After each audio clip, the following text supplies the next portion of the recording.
Assaf Naor from the Courant Institute. We're going to talk about ultrametric skeletons. Thank you very much. So the main result I'll talk about is joint work with more Mendel.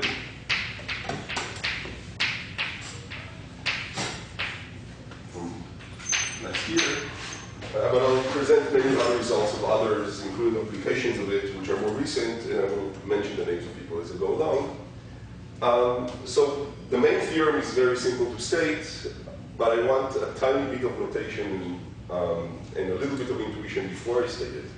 So I guess the standard notation that I'm going to use is, so if I have two metric spaces,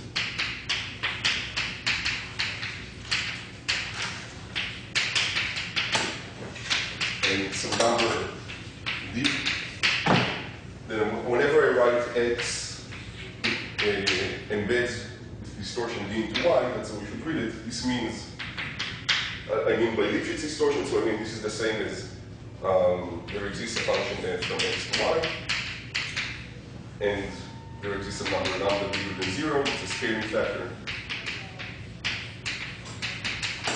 such that the distance in y between any 2 points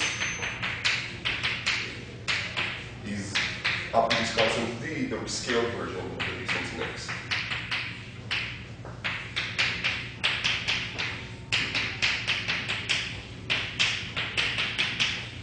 Okay, so this is the standard notation, and in words, x embeds the distortion d into y. Now, in this theory, we're interested in many types of spaces y, but in this talk, I will focus only on 2 cases, which is y is going to be either Hilbert space or an ultrametric. And I want to say a few words about ultrametrics. Maybe many of you know them, but I want to review them very quickly because there's a 2 types of geometric pictures that you need to keep in mind when I present the main theorem. So an ultrametric means something. So if this is an ultrametric, it's just saying that the distance from x to y is less than the max.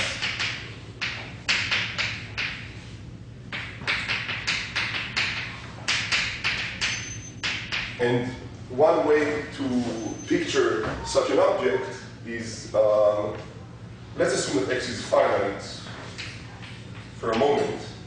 All the theorems I'm going to state are going to be actually interesting, or we're going to use them for infinite cases, but just to understand the picture, assume that x is finite, and if you're an ultrametric, so define an equivalence relation, x is equivalent to y, if the distance from x to y is strictly less than the diameter. So this is an equivalence relation precisely because there is a maximum at the sum. Otherwise, it would not be an equivalence relation. So if you draw x, it breaks into equivalence classes. So there's 1, 2, etc. up to k. And they have the property that if you take any point in one class and any point in another class, the distance between them equals the diameter. That's a definition. Okay, so that's what an ultrametric gives you, and of course then you can iterate this. And you can define the appropriate equivalence relation, the same equivalence relation to the diameter of A2 for each piece, and do the same thing like that. And iterate.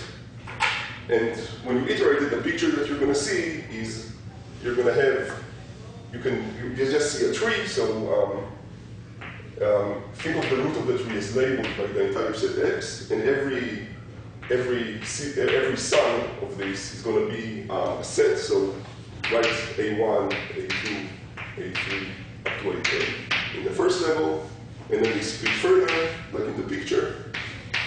Maybe this one does not split. And eventually, I mean, this is a finite set.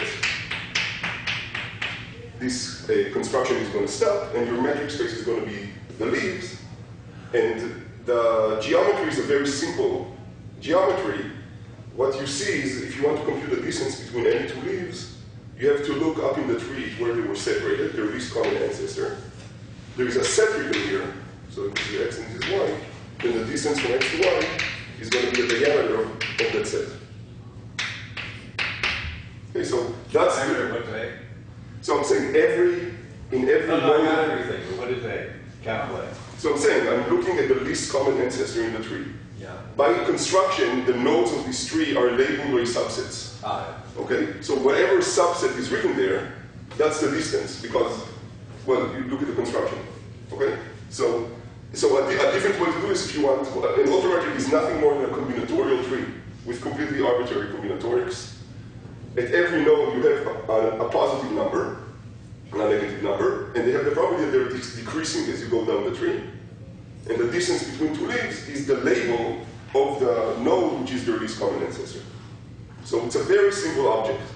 And one of the messages of this talk is that even though they're simple, they appear everywhere. And I will make this precise. So that's one picture that I want you to imagine. The other picture is that I want to relate ultrametrics to Hilbert space. So, and that comes from the same equivalence relation. The only conditions on the diameters are they're decreasing? Yeah, take any combinatorial tree, and at every node write a positive number, and as you go down the tree, they're getting smaller.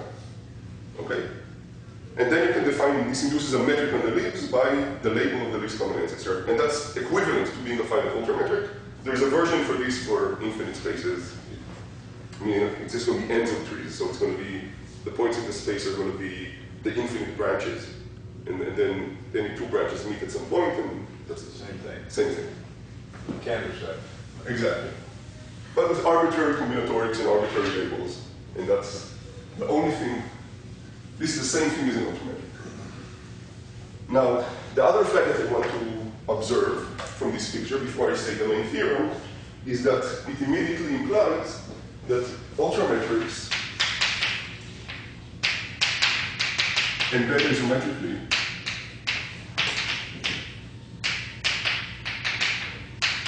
in Hilbert space. And the picture is as follows. So the minute you see this picture, you can prove it by induction. So the induction hypothesis would be more, that you say that if prove that X B embeds into not only into Hilbert space, but into the unit sphere. Not unit sphere, the sphere of radius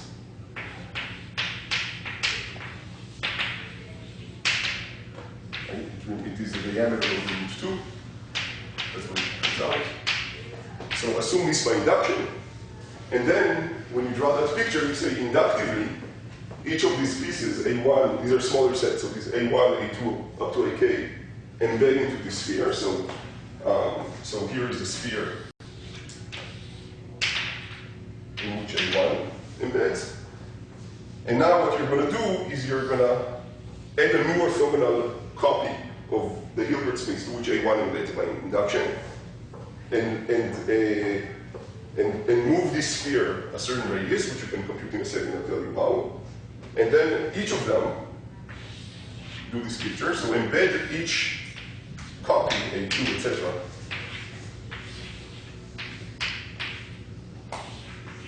Embed each of them into a unit sphere, but they're all, each copy is going in an orthogonal direction.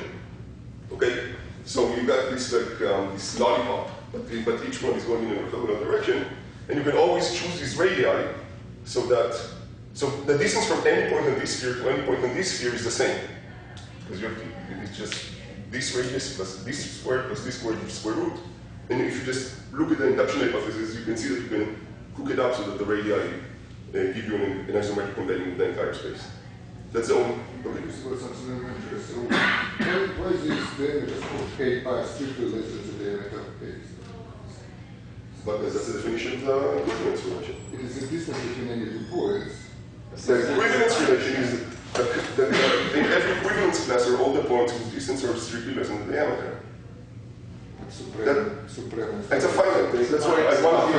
I'm dealing with finite just in compact spaces. You have to work a tiny bit more. I'm giving you an intuition that you should imagine the whole thing works in infinite spaces, but you have to do it a little different. Okay, but it's really the same. Imagine finite spaces. Or something. Yeah. But this is really not, this is not a new idea. Imagine finite sets in. Okay, so what you see, so an ultrametric, and that's actually important for a certain application that I'm going to explain, is it's not some sort of like iterated orthogonal lollipop. So you have a tree, and then in each direction it's going up, and then these further split into orthogonal directions. So when in this tree picture in the embedding, every subtree, whenever you have a splitting, it's going in orthogonal directions. And we're going to need to remember this later. So that's an isometric embedding of an ultrametric. Okay, so ultrametrics are subsets of completely arbitrary ultrametrics. Okay.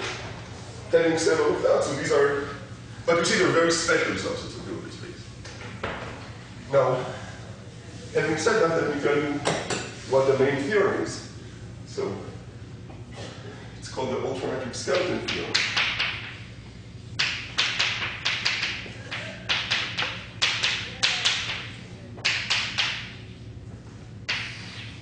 So this is the main theorem of this talk, and it says the following.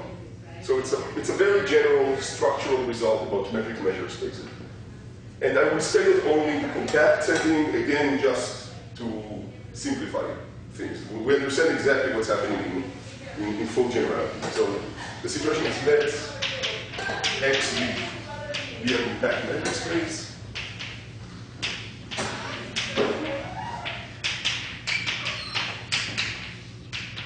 Oh, there's the usual prerequisite. So for every epsilon, there exists a function C of epsilon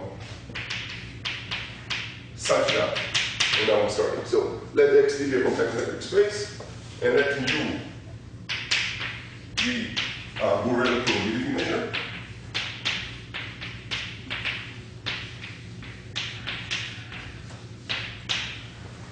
Then there exists a subset of X, which is also compact. S is going to be, stands for skeleton, and we'll see why. So there is a subset S such that two things. So first of all, S embeds with distortion in some unit 10, I think you can write 10 over epsilon into an ultrametric. And two, it satisfies the following condition, and I'll explain what it means geometrically. There exists a probability measure, a Borel probability measure, mu supported only on the subset, such that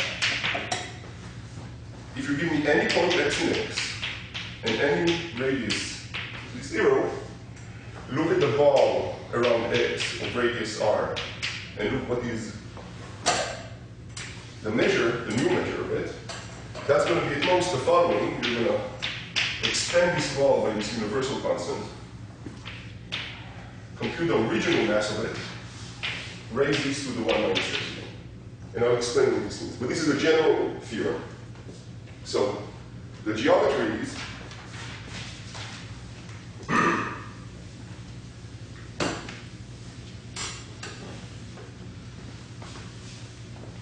so you have a metric space. The 2 says that X is big. The S is big. Yeah, so 2 says two things. 2 says, we will see when I'll start explaining application, it says that S is big, and also S is spread out. In a way, well, I'll draw it in a second. And well, I should also say that in most of the applications, but not all, we don't, any constant depending only on epsilon. Any distortion depending only on epsilon would be good enough. But this is actually sharp, so this interplay between the power and up to the constant 10, this is sharp. So this is sharp, and we need it for certain things. But we'll get to that later. And even for epsilon constant, epsilon equals a half. I'm going to show you applications of this which are, I think, quite strong. So even for epsilon equals a half, this is an interesting theorem. Okay? So, but let me draw the picture. So the set S is going to be very thin. It's going to be, you're going to see a lower dimensional object. So it's where is C introduced in the logic? For every epsilon, there is a C of epsilon such that the C of epsilon, I know there are proof leads. I don't claim it's sharp. It gives something like a universal constant over squared, e to the universal constant over epsilon squared. So for every epsilon, this works. Okay. In all the things I will show you, the exact dependence and epsilon is just irrelevant for the application. So, so what is this subset is? So it's some sort of this tree lying inside, and it's a compact subset, and it has the following property. And if you give me, let's say, here's a point x, and here's a ball of radius r. So you look at the measure, the probability mass of the measure nu of this ball, so it's the mass of this. Okay? That's always, for every center and every radius, that's it always, at most, multiply the center by, so this was r, this is c times r, universal constant times r, and look at the original mass of the big ball with the power 1 minus epsilon, and you always have this at every location and every scale. Okay, so that's the geometry. Now, this is compact, so small r is what counts, right? Yeah. So again, this has already 9 different applications. For some of them, you need that the concept is 1 here. Okay, so then, if you just asking a trivial question. You only care about small r. So if you know it for small r, you can pass the big r, but you might use a factor 2. Yeah. And that actually ruins something. I get nervous about taking things to power, so I want to get it straight. So. Oh, this is a probability mass measure. So this number is always less than 1. No, it's a little number. It's a little number. Power less than 1, so you made it bigger. I made it bigger, and I need to make it bigger. Okay, that's what I wanted to do. And I need to make it bigger, and I know exactly that. But not too much bigger. Yeah, so if I know exactly that well, I'll show you examples that this interplay is the correct interplay between how much you make it bigger and how much distortion you get. Okay? I guess I can't see where it says that the space is correct. I plan to show you this, yeah. It seems the estimate goes in their own way. No. So first of all, so it's spread out. Okay, I'll show you the whole point is I'll convince you. But why do we call it a skeleton? So first of all, it's just without an application.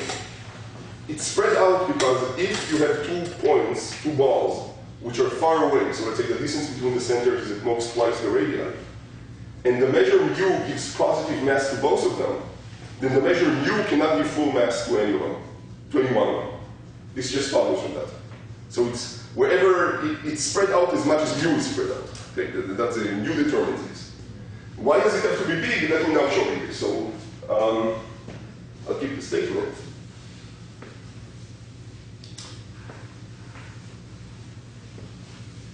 Okay, so my goal, having made the statement, is to show you, so this is something like 6 months old. I have something like 8 or 9 applications of it. And I'll try to show you 3 or 4 in all kinds of unrelated fields, so you will see how you can use it. The main reason why we call it a skeleton, so the moral of how we're going to use it is that we're going to prove global theorems about the metric space X using the skeleton, and there will be theorems in which the subset doesn't appear in the conclusion. So we're going to pass through the subset, use this additional structure, this free structure, to prove something, and then in the end, it will be just a tool. It will be like something that you introduce in the middle of the proof, but you prove a theorem of X, not about the subset. Okay? So in that sense, it serves as a skeleton in all kinds of situations. Okay, so let me tell you first where this came from. So, can I just ask one or 2 examples to help me think about it? So I was really more concerned with condition 1 about bounding into an ultrametric, bounding distortion. I don't know what that really means. If I already have an ultrametric, then I just leave it alone. Yeah. But suppose I just have something like length on an interval. Then you're going to get a counter set. Okay, that was wondering what it kind of approximating ultrametric. Then this is going to produce you a counter set. Okay. And depending on the epsilon, you're going to throw the middle 1 minus epsilon or 1 minus epsilon over 2 fraction or something like that. And so if I had like a tree, then I would be getting like a counter set on each edge kind of thing? Or something? Possibly? Possibly. I mean, I think it will be more complicated from this proof. Right. But but you'll see the structures that you get inside are non-intuitive. And the way to convince you that they're non-intuitive is going to be a certain application that I'm going to show you. So I mean, it's hard to imagine what a large ultrametric is. Now, in a in a planar domain or any domain in Euclidean spaces is computational geometry called the medial axis or skeletons of that sort. No. Do they have any relation? Or just a coincidence of words? Yeah, but skeletons appear in many others. Yeah. Yeah. All coincidences. Okay, so let me tell you first where this came from. So this really came from Dvoretsky's theorem.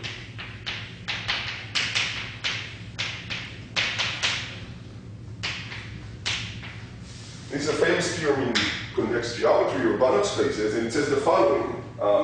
So for every k and for every target distortion g, there is some n, which just depends on these parameters, and such that if x is an n-dimensional norm space,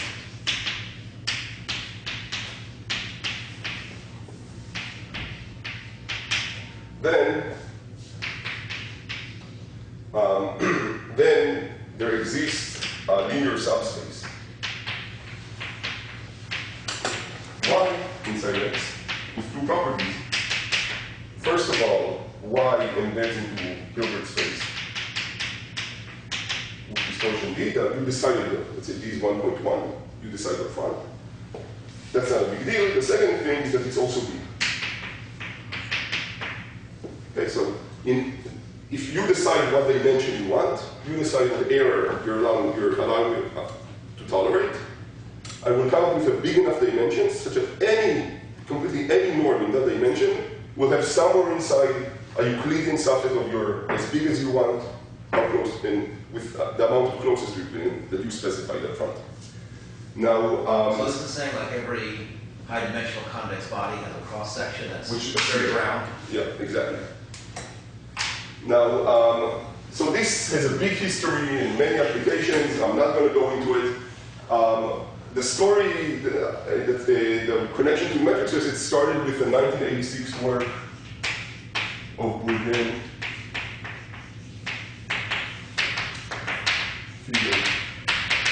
Newman. And they call this the nonlinear Dvoretsky problem. And they were interested in what can possibly a version of this phenomenon be for metric spaces. And they asked the following question. So, given, again, your error, and in n, what is the largest integer n such that any n-point metric space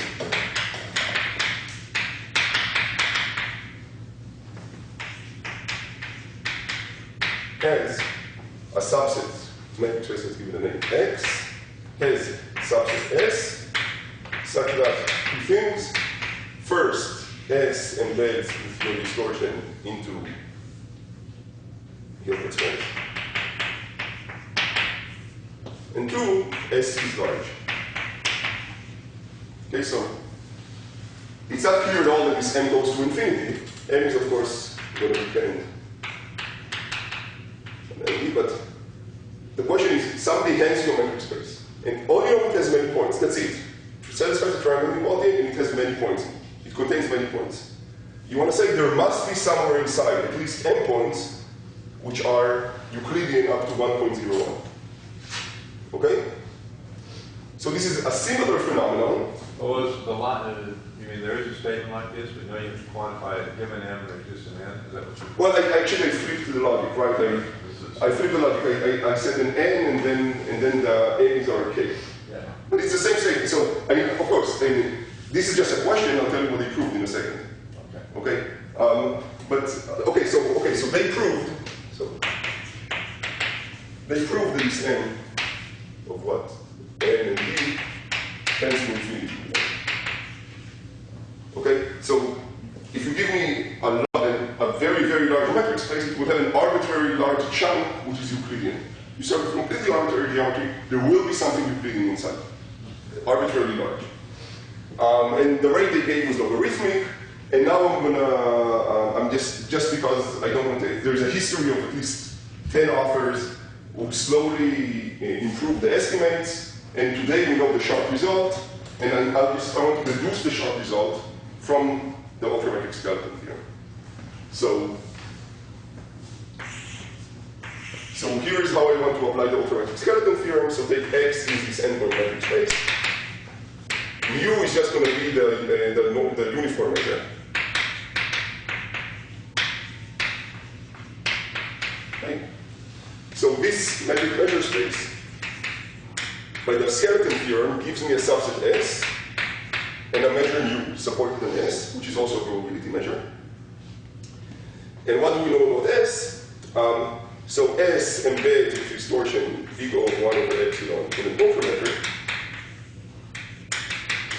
And the second thing that we know is that, well, that inequality over here. Okay? Now, even though the theorem that I'm going to show you now is not trivial, but we're going to use the ultrametric skeleton in the trivial terms. We're going to use it with R equals 0.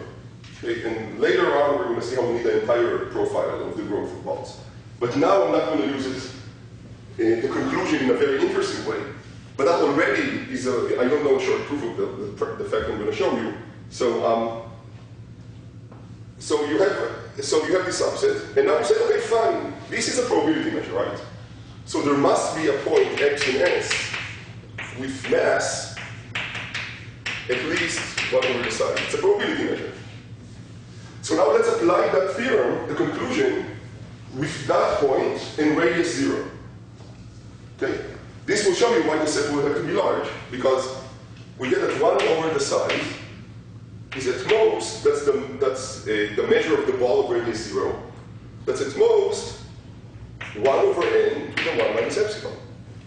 See, and that's another example of the C doesn't matter at all. Well, I'm using R equals 0.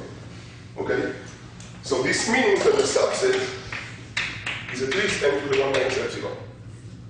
So the theorem that we, and I just proved to you a moment ago that any ultrametric is a subset of Hilbert space, isometrically.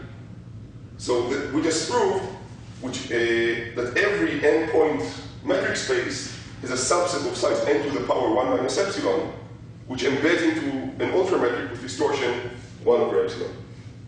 Okay, so it's a power, not a, okay? Now, I want to keep the statement complete. So this is sharp, and this will explain also why this is sharp, because earlier, in 202, Bertan, Mendel, and myself proved that it's sharp. So where's the constant that depends on epsilon? It's irrelevant because I used R equals 0. R equals 0, so it's the ball of radius 0. No constant over there? Where? In that statement. No. Oh, in the big O here, 10. It depends on epsilon, I mean. No. there's nothing. I use this theorem with, I told you this is not a I believe your argument. I just want to see the statement. The statement is for every given endpoint metric space. You let epsilon go to 0 now. There's no constant there. The distortion is a function of epsilon.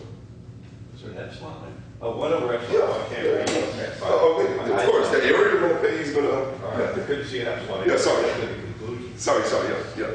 Well, of course, not everything is Euclidean. So, but if you're willing to best do a subset of size n to the power 1 minus epsilon, you can always find that size piece, which is Euclidean with distortion independent of n. If you want the entire space, then we know exactly how it depends on n. This is work of Bourgain. So this is a... Because epsilon's so small that it's going to, the nearest integer is going to be the whole space. Yeah, well, okay, so if you care about the whole space, then you want to take epsilon to be 1 over log n, and then you just lost a constant fraction. And what you get from here is distortion log n, and that's the correct dependence if you want the whole space. But this is a side issue. Okay, so I just want to say that the theorem that we proved in 202 already was that for every n, there exists an n-point metric space Xn such that every subset X in Xn with at least n to the 1 minus epsilon points has distortion at least a constant over epsilon in Hilbert space. Okay? So you can cook up arbitrarily large n-metric spaces that all their subsets of this size are at least this much non-Euclidean. So up to the constant, this is the truth. And it says that thing, that the kind of maybe unexpected thing a priori is that in the Bruggen-Figel-Millman problem, you ask about embedding to Hilbert space, but the best you can do up to constants is try to embed into an ultrametric, which is a much more structured object. It's the same answer, because the impossibility result rules out Hilbert space embedding, it's not ultrametric embedding. Okay, so somehow the answer ultrametrics came out even though it's a question about Hilbert space. I mean, the board is too big. No. Okay, so that is the nonlinear diversity theorem of Bruggen-Figel-Millman. So, did they get the same rate in this story with the Hilbert space? Sorry. Absolutely constant. There's only a constant. So, but the rate, you did not beat the rate in the application. So it is. Yeah, it's 1 over epsilon into an ultrametric and into Hilbert space. So No, but he's saying, what was their original rate? What was their best rate? Oh, It's logarithmic. to infinity. No, but there is logarithmic. That was 1986. This is not a topic. There were slow improvements over the 20 years that What is passed. the best rate after all these improvements? The best rate after all these improvements? This is the best. Yeah, that's the final answer. Yeah. Okay. Yeah. But I did not do justice to the history. I just don't want to start doing the whole. It's just yours. Okay. Yeah, I'm being recorded. I really skipped many papers, and I'm saying that's not. This is just one example. Okay, so Should we shut off the recording for 5 minutes? no. Okay, so in 2006. Because of progress on this Bruggen-Figel-Millman problem, Terry Tao asked the following question. So this is the question. So it wasn't criticism, but it was a suggestion of what he believed was perhaps a more natural variant. So if somebody gave you Dvorak's theorem and asked what should be the version of this for metric spaces, you might not have immediately thought about finite metric spaces, and the analog of having large dimension is just having many points. That's a fine analog. There is a theorem, so that's a justification. Moreover, this theorem has many applications of many different types in computer science, all kinds of algorithms and data structures. It's used in many different types of applications. So it's a great question. It's the right question to ask. But if I asked you from how would you define, what question would you ask, which is a variant of these for metric spaces, what Terry Tao suggested was just don't change anything and interpret the notion of dimension in the correct category. So house of dimension. So you don't have to say the number of points is the analog of dimension. You can ask the same sort of question. So given b bigger than 1, and now it doesn't have to be an integer, what is the largest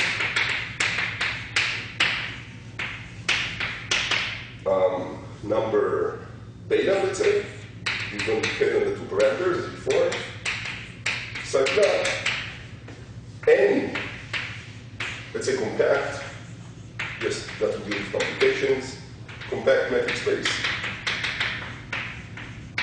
X with house of dimension, at least alpha, has a subset S such that S embeds with the error that you decided into Hilbert space 1, and 2, the dimension of S is at least beta. Okay, that's Beta, D, and alpha. What did you write there? D and N. Huh? And N. Alpha O, you're right? Yeah. Sorry. It's the same question. Yeah. Except that you don't. Yeah. It's the same question. You just don't say that the analog of dimension is a number of points. The analog of dimension is dimension. Okay? Which is a very natural question, and the reason he asks is he thought, and I thought too, that there should be a way to pass from the finite theorem to the infinite theorem. And it took us 5 years of effort to realize that I do not see how to do it, and that's a nice challenge. I have no idea how to deduce what I'm going to say in a second, a phenomenon for Hausdorff dimension. This is a verbal analogy, but it's a real good geometric analogy. I mean, Hausdorff dimension is not necessarily kind of homogeneous down through the dimensions, is it? You know, vector spaces have all these dimensions like that. You're right. Yes, you're right. Yeah. There could be gaps. Yeah. It could be like a shell. Sure. I completely agree. So it's a verbal analogy which is less of a leap than in this analogy. Okay, that's all I'm going to say. And again, the justification will be that there are theorems that we can prove and they're useful. Okay, that would be okay. That's only okay. So I do not know how to deduce this type of phenomenon from this phenomenon. And the whole story of the ultrametric skeleton theorem is that when what's hiding behind this is that the finite phenomenon of radius equals 0. And I'm going to show you now that the full theorem actually helps you understand Hausdorff dimension. Okay? And that is and so in a sense, when you formulate it correctly, the continuous version implies the finite theorem is a special case and not the other way around, which is okay, so that's the question. And now let me just give you the answer as a consequence of the ultrametric skeleton theorem.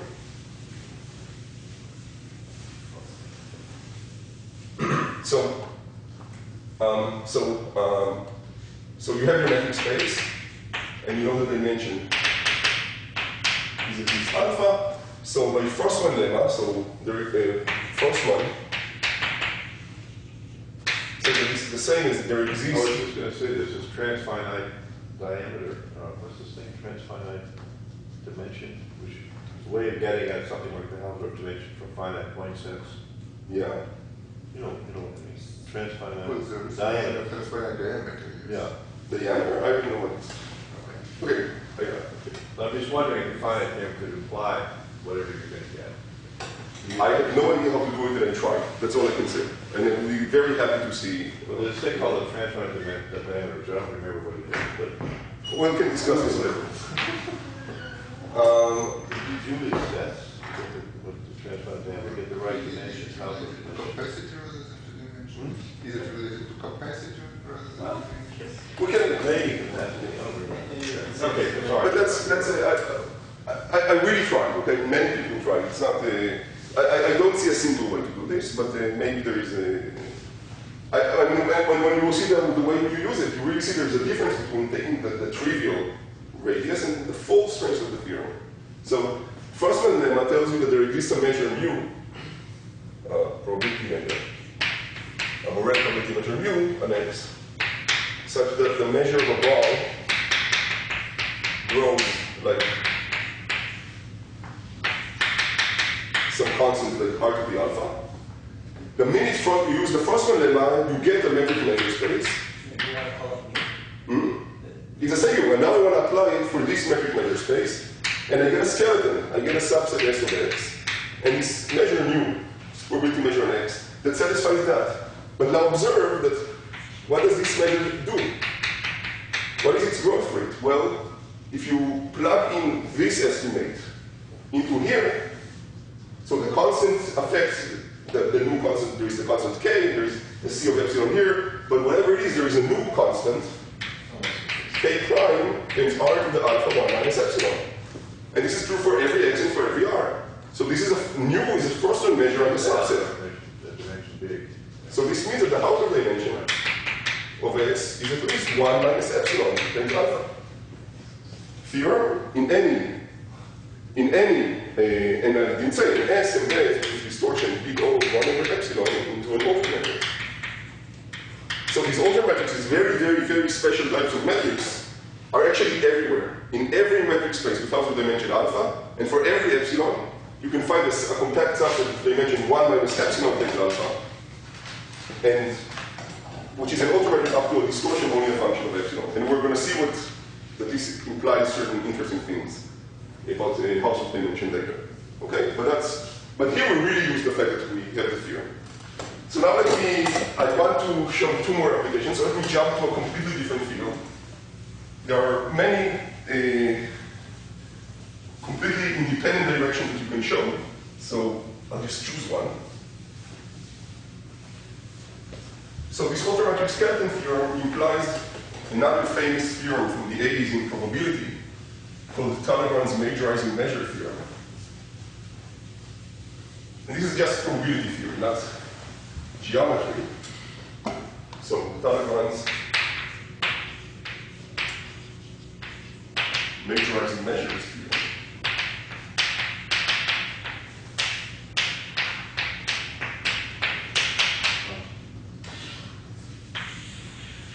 And this is about Gaussian processes. So what is a Gaussian process? It's a family of random variables. They're centered, so they have expectation 0.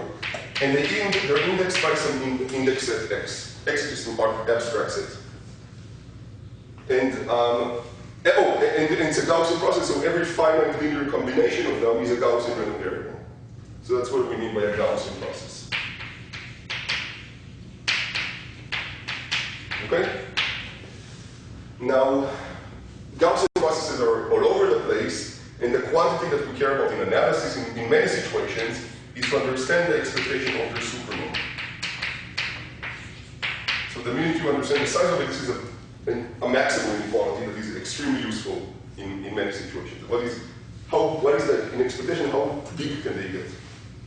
That's a general question. Now, I think going back to the 50s, I don't know exactly when, probably to Colloquium, there is the following realization that conceivably you can use geometry to solve this problem. So where does geometry appear? So a priori this was an abstract set, just a set x. But the Gaussian process immediately uses a metric on it. So you can define dx1 to be just the expectation of dx minus dy. Okay? So this is the metric. Now, in this metric are all the covariance structure. It's hidden in here. So it's an exercise to check that if you have two Gaussian processes which are isometric to each other in this metric, they have the same distribution overall, in particular the same expectation of the supermodel. Okay? So conceivably, I can understand what this object is just by looking at the geometry of this metric. And this has been a long topic of study in the 60s, and again, I'm not going to be doing justice. Eventually, there was some conjecture due to Fernick, which I'll tell you now it is a theorem. In 1987, Talleyrand proved the following theorem. It's a major achievement with really books of applications. It's a very influential theorem. So here is the way to compute the expectation of the superroom just given the geometry.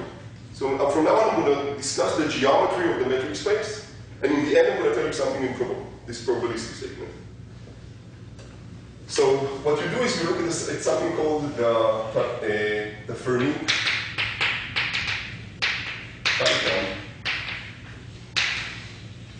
gamma 2 function. And it's the following quantity, so it's for every metric space you can define it. You have a metric space xd, and what you do, I'll explain in a second, you write the formula for it first. So gamma 2 of this invariant, gamma 2 of xd, is the following. So you look at the infinite. Yeah, I'm a little confused.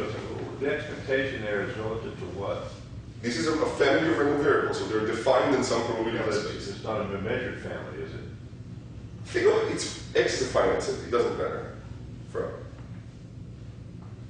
Yeah, but the expectation means average. There's a function for each. For every x, there is some random variable. They all exist on some. You have a system of random variables indexed by some index. The number is 1 to 100. You can look at their maximum. That's a perfectly legitimate random variable. And ask what is the expectation of the maximum. So for each x, you have say, a median and a variance, and you're drawing points from a normal distribution. It's a Gaussian process of all the linear combinations of them. Think of this, if x is finite, this is the same as saying, look at R, if x is n points, look at Rn with an arbitrary covariance matrix, and look at the Gaussian measure with this covariance matrix, and the question that you ask is what is the expectation of the maximum coordinate of a vector drawn according to this Gaussian measure. That's all the interesting settings are going to be here. Okay, so that's what you need to imagine. Okay? Where you put equal probability in each coordinate.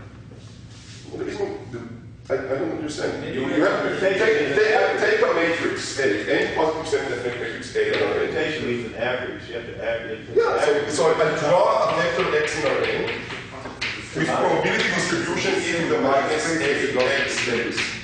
Yeah. Okay, so I draw a vector X in Rn Yeah, with probability proportional to I'm this. asking a precise question. Yeah, and Wait, you're not answering it. now I'm answering it. And now we look at the maximum. I'm not hearing you now. What? I'm not hearing you now. You're wasting your breath.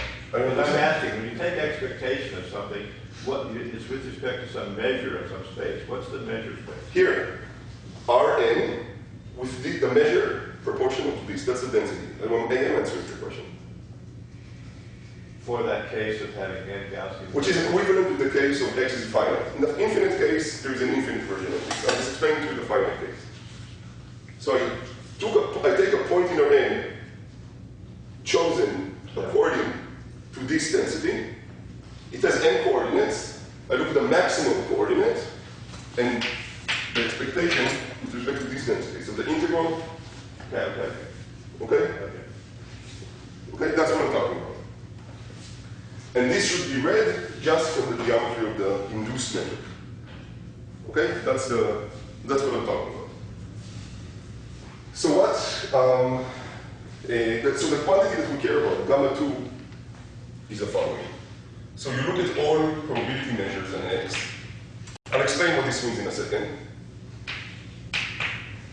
And now you look at the worst point for the following quantity. I'll explain in a second what this means. So I'll write the formula.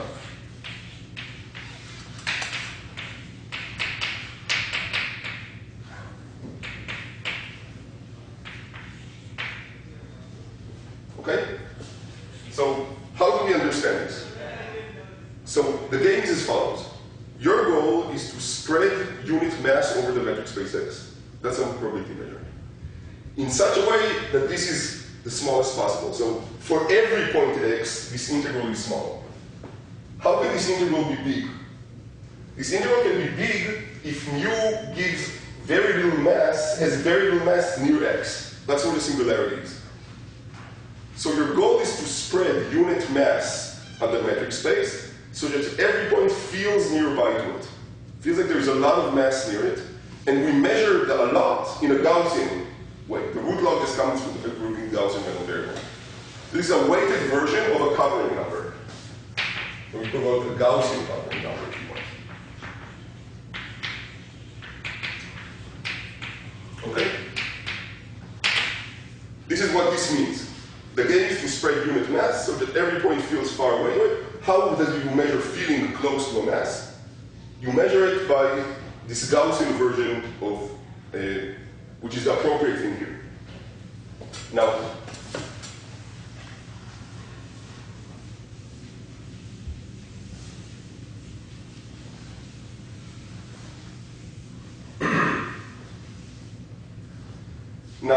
so the theorem is that the majorizing measure theorem is that the expectation of the soup is up to a universal constant, 100%. Universal constant gamma 2.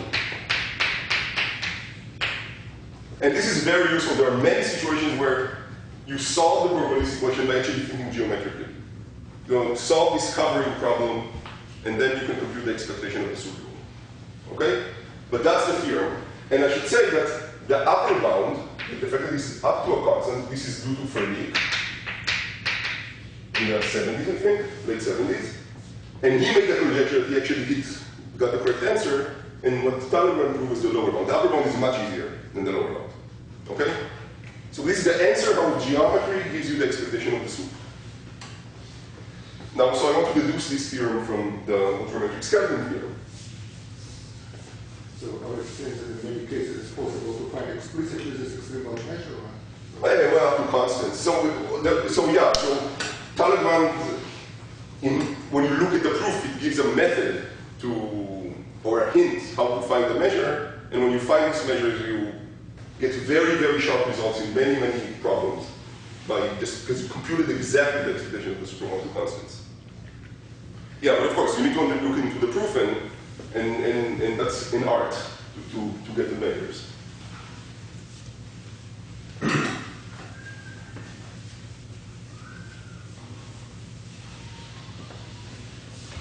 Okay. So everything is in the lower bound, and that's what I need to explain to you. The upper bound is a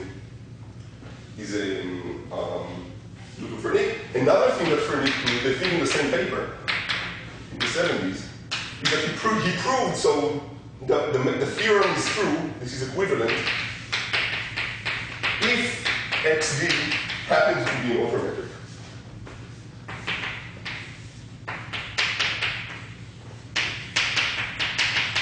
Okay? Now let me give you an intuitive, why should an ultrametric be so much easier than the general case? So I just drew you the picture of what an ultrametric is in Hilbert space. It's a tree. Whenever there is branching, they're going in orthogonal directions. For Gaussian processes, only for Gaussian processes, orthogonality is actually independence as random variables. So whenever you have a splitting, you have completely independent subtrees. And this just gives you this just leads to a 4-line proof of this theorem for ultrametrics. Okay, so this was all known before. And now, if I want to prove this theorem, which I erased, but we'll deduce it. So what we'll do, first of all, I want to do the analog of duality of packing and covering in metric spaces. So let's look at the version of Gaussian packing number. So packing numbers, packing version.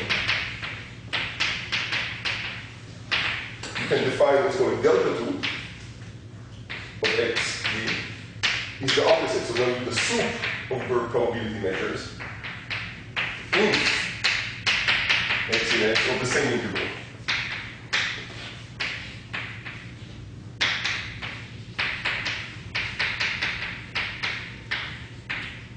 Okay? So what's the game here? It's the same intuition. You want to spread unit mass on your metric space so that all these integrals are big. So every point feels far away from the unit mass. This is exactly the analog of that was covering, and that would be packing. Every point feels far away from the unit mass. And just like in any metric space, packing numbers and covering numbers are off by a factor of 2. So it's a general fact. This has nothing to do with Gaussian processes. Delta 2 of xd is up to a universal constant, a small universal constant, gamma 2 of xd. I think delta 2 is at least gamma 2 with constant 1. That's the only thing I really need. Okay, that's a fact about metric spaces, just the duality between packing and covering. So I want to use this, and how do I use my ultrametric skeleton theorem? So here it is.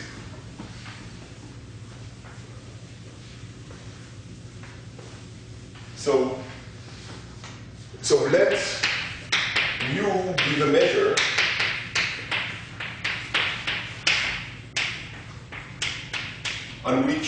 at which delta 2 is a plane.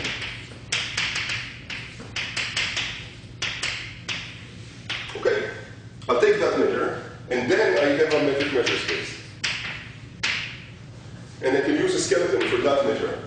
And I get my subset S, you can bet into an ultrametric. I'll use it with epsilon equals a half. So theorem, epsilon is a half. That's already good enough for us. So you can bet with constant distortion 20 into an ultrametric. It's an ultrametric in essence. Right? And we know that for every x and for every r, there's a measure, there's a subset, and there's the measure used, probability measure supported on it. For every x and for every r, mu bxr is less than the square root of the original measure, cr. And c is a universal constant. Epsilon was a half. Everything is a constant here. Okay? That's what the theorem gives me. But now,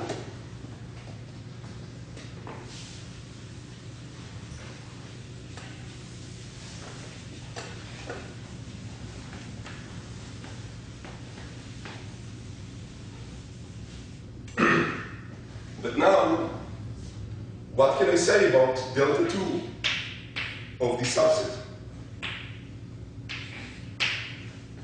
Well, it's the same as gamma, for every metric space, that's true. There's nothing to do with anything. Okay? And that's, of course, at least the inf x in s choose log.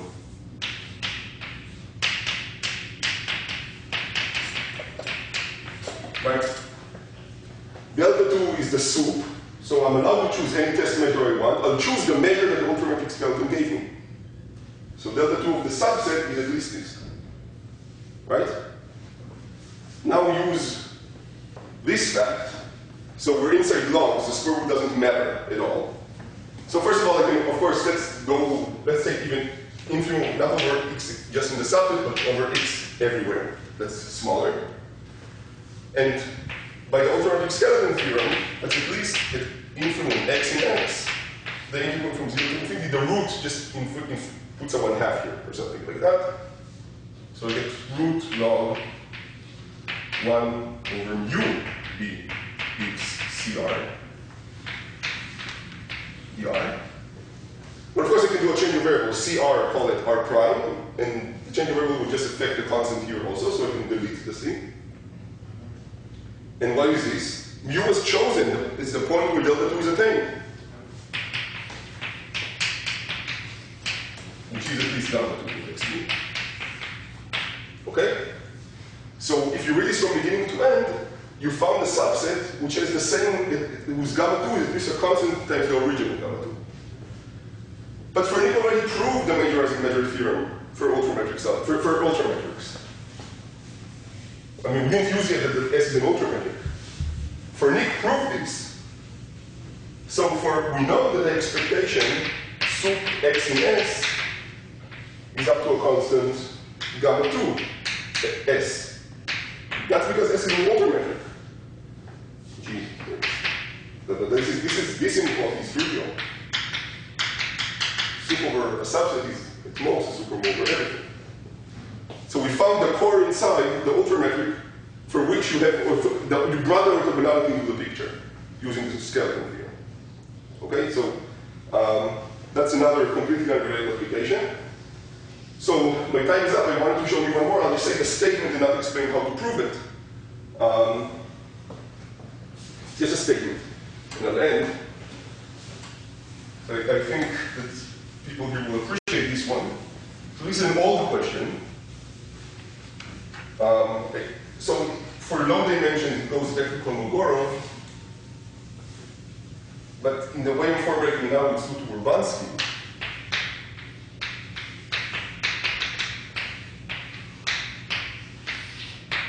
And it's the following. So let x be, again, a compact. I'll deal only with a compact case. We understand what's going on in general. Be compact. And his house of dimensions strictly bigger than n. Okay, that's a situation. The question, does there exist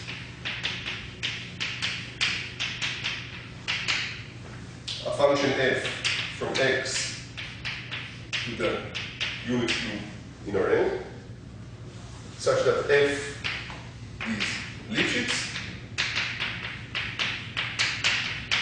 and onto. Okay, so I give you a completely general metric space with house of dimension bigger than n. I want to in a Lipschitz way to fill in all the holes and get a full n-dimensional cube. Now, obviously, if you had this and the house of dimension is at least n, this is some sort of converse, and people really understand what's going on. So if you replace strictly bigger than n by greater or equal to n, this is false. So this is the work of Vitushnik, Ivanov, and Melnikov in the 60s, and then Kolyagin found a very nice example, and Ambrosio worked, and so there's a whole, people know exactly, it's not really unique to assume that the house of dimension is bigger than n. Even n-dimensional house of content positive is not enough for this conclusion. But this is the question, okay? So completely general fact, I give you a metric case and say the house of dimension is bigger than n. I want you in a Lipschitz way to fill it in and get the full cube. So after we posted this online, I think it was 3 weeks, Keleti, Mate, and Zindulka observed, it's a clever observation, it's 5 lines, it's really, I was shocked when I saw this. And that from the ultrametric skeleton in a very short deduction, I had it at a time to take you 3 minutes, which I'll do 2 minutes. The theorem is simply yes. No caveat. space with Hausdorff dimension bigger than n has a Lipschitz mapping onto the n cube. Okay? And this is a consequence of the ultrametric skeleton theorem. The reason being that if you have your metric space X, you know we already proved that there is a subset of Hausdorff dimension as close as you want to the original space, which is an ultrametric. So this shows that that's really all the work, or most of the work. It's enough to prove it for ultrametrics, right? Because if you prove it for this, then you can extend the Lipschitz function, and okay. And for ultrametrics, just do it by hand from the tree structure. Out of time, I can show you in a minute if somebody asks to see so. Okay, it's really not a complicated theorem for ultrametrics. And then, but in the end, this is a theorem. This is what I mean by a skeleton. The theorem is about every metric of Hausdorff dimension bigger than has this Lipschitz mapping, and we use the ultrametric skeleton in the middle to prove the theorem. And there are, okay, and so I'll end here. If somebody asks, or after the talk, I'll just show the proof. It's really a minute, but I just don't want to be more over time than I am. And there is a whole list of applications to computer science which I didn't mention, but that's a topic of different talk. So I'll end here. So let's pretend we're not going to ask. Okay. Fine, no. No, please tell us. So you want to see how we Yeah. Okay. I really. So I guess we'll have to shoot you to make you that. You don't have to. I mean, it's. So here's what. So here's the observation. So if XE is an ultrametric,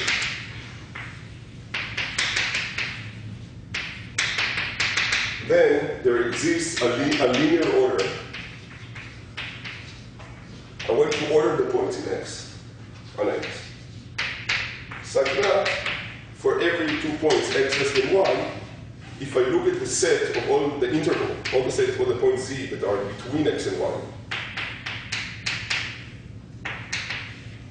this is a subset of the metric space, its diameter equals the distance from X to Y. Now this is obvious from the tree picture that we just did. So right, your space is the ends of a tree. Now, every tree induces a lexicographical order on the ends. So you just number however you want the children. 1, 2, 3, 4, and then 1, 2, 3. So you can say 1, 2, son, 3, etc. You get a lexicographical order, and just check that this is what this does. The metric was the label of the least common ancestor. This is what this does. So this is just following from the structure of ultrametrics. So we have this order. Now, we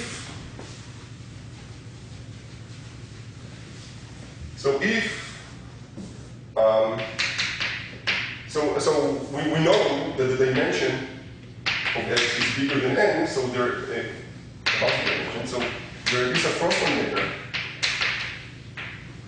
probability measure.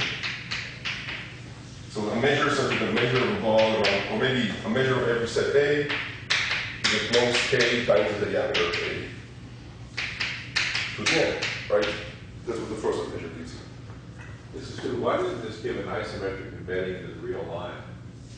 Why should it? I don't know, take a point, put it in, and just start looking at the intervals as linearly ordered. Every tree, a tree is not in the real line, so. No, but there's linear order here. Yeah, but I don't see how this is the diameter of this interval, but this is not, I don't see how you embed it into the line. Anyway, the trees do not embed into the line. The leaves of the binary tree doesn't go in the real line. But it's obvious that the tree has this property. Look at the complete binary tree of depth n. The lexicographical order on it. It has this property on it. Okay, so. Right. But when you do get something with the line, once you introduce a measure, okay? So now define a function f from x to the interval 0, 1 by f of x is the measure of the ray, the points z, which are less than x, in this abstract order. That's a perfectly good measure into the real line, into the interval. Right? Now, what do I know? It's a continuous function, because this is just the measure of the interval xy. Assume that x is less than 1.